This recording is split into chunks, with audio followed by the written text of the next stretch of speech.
Welcome back to Born to Praise TV channel. We are created to praise and worship God.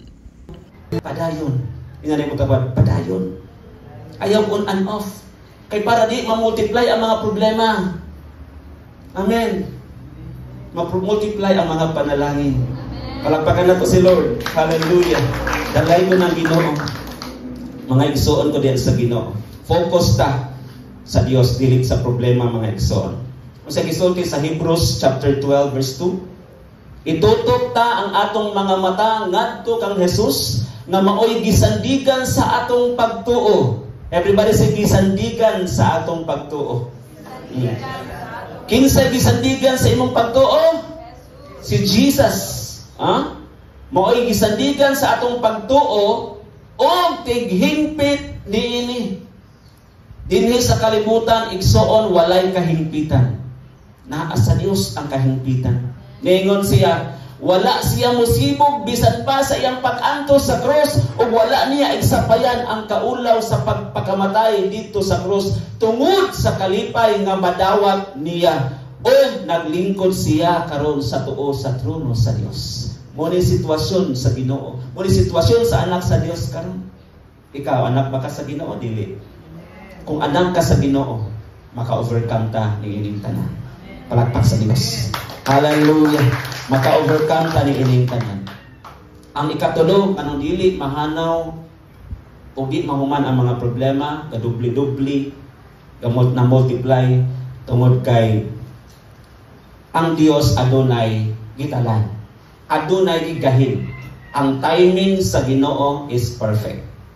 God's timing is perfect. Tubuti lang karon nga naa pa na, pero moabot ang panahon, mulihok ang Dios kung ikaw kanunay kang consistent. Consistent means sige-sige. No? Dili on and off. Tuguti lang nga baga pa kayo ang panganod karon. Tuguti lang nga ngit-ngit pa kayo ang kinabuhi karon. Sa imong paglantaw, sa imong palibot, matag anggulo balingit kita wa kay makita. Pero remember, human sa bagang panganod, adunay rainbow after the rain. When there is rainbow after the rain, that means there is hope even in the hopeless situation. Bisan wala na'y paglaom, mga igsoon, to tell you, when God is there, nagitugutan nato ang Dios nga mamuhat sa kinabuhi taliwala sa mga problema. It's God's timing to solve that problem. Ayaw ang kunan ng problema, ha? Usahay itong ang kunon eh. Di ba? Kumusta naman ka? Di ako, kitruhiya po ni akong tiyan. Pero hindi ka pinagkauliap-uliap, hindi ka pinagpasakit. Di angkon! Ay, kumusta naman ka diya? Ay, mauras gihapon, nag-anto sa tuman ka, lisod! Ang kono na to, gamurisi. Usay, ingon ana ang atong mentalidad. Pangutan-unta. Dapat pangutan nga, praise the Lord! Praise ko paghihapon ang hasang.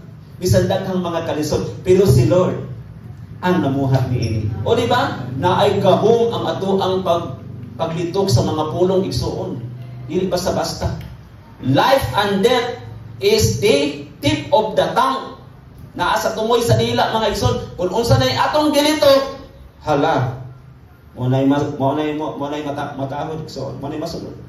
Pero kung naglitok tag mga positibo, declaring that God is alive, that God is powerful, then it will possess it to you.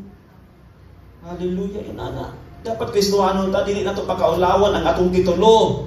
Amen. Ang atong identity. Kaya wala na nagmatter, mga igsoon, pila ta katuig na nangalagad.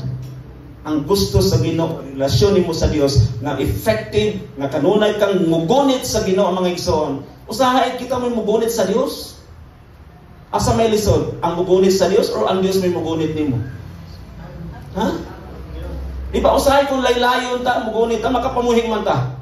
Mao na naduna na po problema pagpamuhi nato, hulog ta. Lakapak lagi. Lagubo. Kaya ikaw may nigunit sa Dios. Laylayon man ka. Pero kung ang Diyos may mugunit nimo, bahalag dako kay nang baha, di ka maunsa. Palakpakan nato si Lord. Yung anak ng tao, mga igsoon, kapoy kung bigyan mas kita gunit, ikaw no, sa kagabitay. Bitay ka dito sa kinang, ikag dumagiti paingon sa sibulan. Gabitay ka. Oh.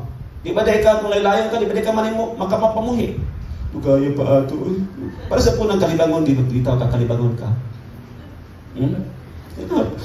Dugaya pa ito. Kapit na kayo kawas. Di ba?